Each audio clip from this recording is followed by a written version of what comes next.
Miguel, gracias por acompañarnos. Cuéntanos, por favor, sobre este interesante estudio. Claro.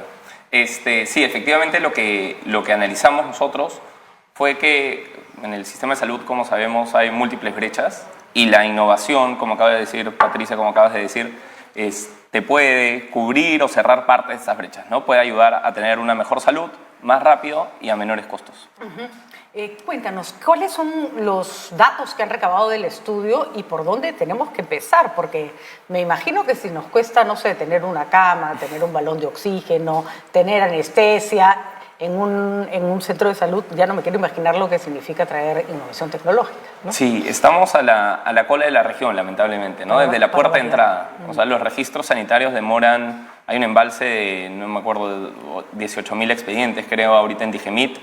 Hemos aprobado, por ejemplo, en dispositivos médicos solo 22.000, 2 veces menos que Colombia, 4 veces menos que Ecuador, ¿no? Entonces, ya no comparándonos con Europa ni con Estados Unidos, estamos muy atrás. Y algunas cosas tienen que ver con gestión, otras con regulación, ¿no? Los reglamentos de cómo se registran los dispositivos médicos y los medicamentos están retrasados, no han seguido, digamos. En salud uno innova muy rápido y el reglamento tiene muchos procesos que no te ayudan a que esa innovación llegue lo suficientemente rápido al paciente, ¿no? Hemos visto, por ejemplo, casos, en el caso de medicamentos, que es los que más hemos tratado, que, por ejemplo, un dispositivo, un medicamento que ya está aprobado por la FDA, que ya está aprobado por las máximas instancias de la Comunidad Europea, llega acá y otra vez se tiene que testear, con lo cual digo, ¿cuánta plata y tiempo perdemos en usar algo que ya se está usando en países que se toman 20 veces más cuidado que nosotros? Me imagino que lo mismo pasa con esto, ¿no? Bueno, la respuesta es décadas, literalmente. ¡Qué horror! Literalmente, o sea... Décadas que le pueden costar la vida a cientos de personas. Totalmente. ¿No? Por ejemplo, nosotros hicimos un estudio en apoyo hace un par de años en medio de la pandemia, un medicamento que hoy se usa para cáncer de mama, hoy se usa en el Perú y en el mundo ya es un medicamento antiguo, nos tomó 18 años meterlo en el hospital. Cuando vamos con temas de testeo, de dispositivos médicos, hoy no tenemos. El petitorio del MINSA es 40% de lo que lo recomienda la OPS. No incluye, por ejemplo, pruebas de diagnósticos de tuberculosis, con el agravante que somos el país con la tuberculosis más fármaco resistente del mundo. Entonces, un paciente que no llega a tiempo es un paciente que cuesta más al mismo estado tratarlo y es un paciente que tiene peor pronóstico, ¿no? Y eso es justamente lo que dispara los costos tanto para el paciente como para el Estado.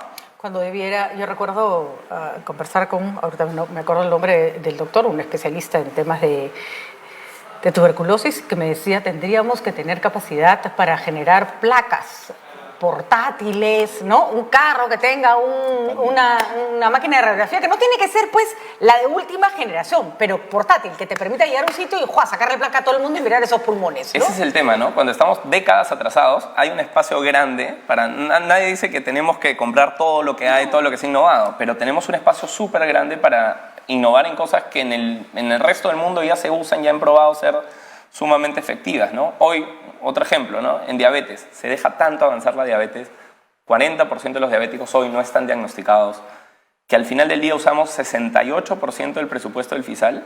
El FISAL es un fondo que no solo cubre el tema de diálisis, sino cubre también todos los cánceres, cubre enfermedades raras y huérfanas, y sacamos 2/3 partes de la plata de ese fondo para cubrir diálisis. Diálisis que podrían ser evitadas si tratáramos bien con elementos, dispositivos médicos más innovadores a los pacientes de diabetes, ¿no? Y tiene que ver con... Y no son, en muchos casos, cuando uno desarrolla la tecnología, es caro. Pero lo que suele pasar con los que han desarrollado las tecnologías es que recuperan su inversión cuando el producto entra en el mercado. Pero cuando ya recuperaron su inversión, traerlo, cuando ya no es novedad, no es tan caro. Y nosotros no lo traemos nunca, ¿no? ¿Qué enfermedades requieren de que se invierta en adelantos tecnológicos y cuánto hay disponible en el mercado para que se pueda hacer? Bueno, en realidad todo, ¿no? Hay que mirar todo y hay que ser muy rápido en ejecutando y mirando dónde están los avances posibles que podemos incorporar en nuestro sistema. Y claro, uno piensa, claro, es caro, ¿no? O sea, la prueba de tuberculosis me va a costar más que no comprarla, sí. O sea, Realmente. pero te vas a ahorrar en hospitalizaciones, te vas a ahorrar en otros medicamentos, te vas a ahorrar en muertes, ¿no? O sea, vas a ganar en calidad de vida de las personas. Entonces, sí hay parte, hay que evaluarlo, hay que ver qué parte de la innovación es costo efectiva y qué no. Y eso es algo importante que hay que hacer. Pero una vez que tienes, no puede ser que hoy reconozcamos que algo es costo efectivo y que nos haya tomado 10 años, 11 años en hacerlo. O sea, todo ese tiempo, como mencionabas antes, hemos perdido. Hemos perdido en presupuesto del Estado, porque hemos hospitalizado personas que podrían no haberse sido hospitalizadas, y hemos perdido también en calidad de vida, ¿no? Y no hay sinergia del Estado, por ejemplo, con centros de investigación. Es verdad que la investigación en el Perú todavía le cuesta, ¿no? Pero, por ejemplo, ya hay muchas universidades que desarrollan tecnología, además, adaptada a nuestra realidad. Es poco probable pues, que un centro tecnológico en Estados Unidos desarrolle un artefacto para zona rural que no tiene energía. No pues porque ya no están en ese lugar. Tal vez una de las situaciones que resultó más dramática durante la pandemia fue haberle encargado a la UNI, que por N razones no pudo cumplir con un pedido de plantas de oxígeno, cuando la Católica había desarrollado un modelo para producir plantas de oxígeno a toda velocidad y a un costo mucho menor. La plata, además, un círculo virtuoso es que el Estado invierta en la investigación que están haciendo sus propias universidades. Ahí vamos peor, ¿no? Sí, esa es otra agenda de innovación interna, cómo comenzamos también nosotros a innovar. Esa es una agenda también pendiente, no la hemos visto en el estudio. Lo que sí hemos visto, digamos, es que sí hay esfuerzos, o sí han habido esfuerzos por ciertos organismos, el IETSI, por ejemplo, en Salud, ha tratado de hacer una evaluación más ágil que la del MINSA, todavía le falta, y parte del problema creemos que tiene que ver en que analizamos todavía el presupuesto como departamentos estancos, ¿no? ¿Cuánta plata tienes tú para gastar en medicinas o en insumos médicos, en pruebas de diagnóstico? Y ese presupuesto tiene un techo fijo. Y no se ve que si incrementas el presupuesto ahí, puedes bajar otros presupuestos, ¿no? Entonces, al analizar los presupuestos como departamentos estancos, tenemos la visión del sistema en el diagnóstico, pero cuando vamos hacia cómo asignamos el presupuesto, ya lo dividimos en cajitas y así en realidad no funciona, ¿no? ¿Cómo hacemos para que se instaure una mirada a largo plazo? Porque el no gastar en pruebas para la TBC hoy es el ahorro hoy, pero el costo a futuro es enorme. No solo en lo que respecta a la calidad de vida de esa persona y todas las veces que vas a gastar en atenderlo, sino la cantidad de gente que va a contagiar, ¿no? Sí, ahí yo creo que pasa básicamente por 4 cosas. Uno, el tema de la actualización de los registros sanitarios. Hay temas que ya se han aprobado en el mundo, que el registro sanitario debería ser automático, no debería casi ni demorar. Exacto, 2, lo que ya se ya sabemos que es seguro, ya sabemos que funciona hace décadas. Entonces ya el registro sanitario, que no es una carta, un cheque en blanco, se puede otorgar. 2, es que el proceso para evaluar si son costo efectivos tiene que ser más rápido. Si hay evidencia comparada, en el papel dice que es más rápido, ¿no? En la práctica se demoran años. Y se demoran años porque piden otros papeles, porque no tienen presupuestos. Hay que hacer el presupuesto de manera del sistema. 3, hay que tener más información. Nos ha costado muelas levantar piedras para sacar todas las datas de que puede haber del sistema para entender cómo funciona. Y es algo que sufrimos todos los que investigamos este sector.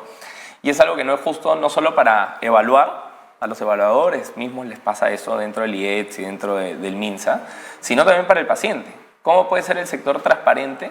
¿Cómo puede rendir cuentas si no hay la información detallada?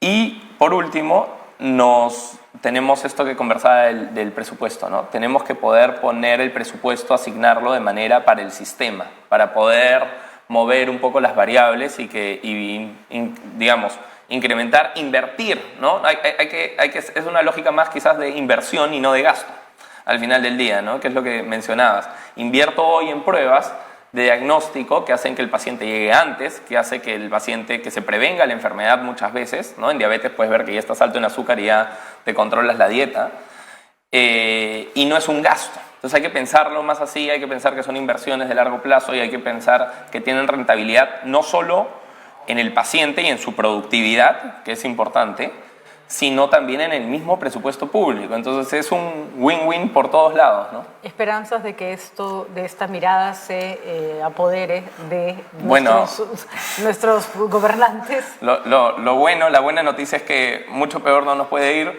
entonces todo es cuesta arriba, todo es hacia arriba. Tal vez vamos a necesitar que el próximo presidente tenga diabetes, a ver si se sensibiliza, por amor de Dios, ¿no? Sí, hay que ahí hacer un trabajo, creo, de sensibilización, de estar mostrando las cifras y demostrar los resultados, ¿no? Creo que no solo nosotros presentamos allá en el seminario, presentó Pablo Lavado de la Universidad Pacífico, por ejemplo, presentó un profesor del ESI.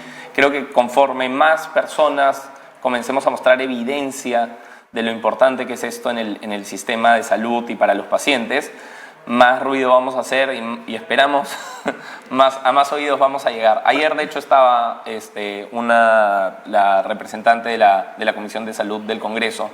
Esperemos que algunas ideas Qué buena noticia, lleguen. ¿no? Qué buena noticia que haya alguien que se haya ocupado, porque si no vamos a seguir sumando desigualdad a la que ya tenemos. Porque finalmente, ¿qué pasa con el paciente que tiene dinero y que tiene diabetes y que sabe que ha salido tal dispositivo para va y se lo compra? Totalmente. Se lo trae. Y ese señor no va a tener problemas, bien por él, ¿no es cierto? Se lo puede cubrir, pero su vecino, que no tiene el dinero, va a sufrir. Bueno, para los diabéticos, el tratamiento de insulina les cuesta un sueldo mínimo al año, solo en insulina, sin las pruebas que se tienen que hacer para ver si se tiene que inyectar la insulina, ¿no?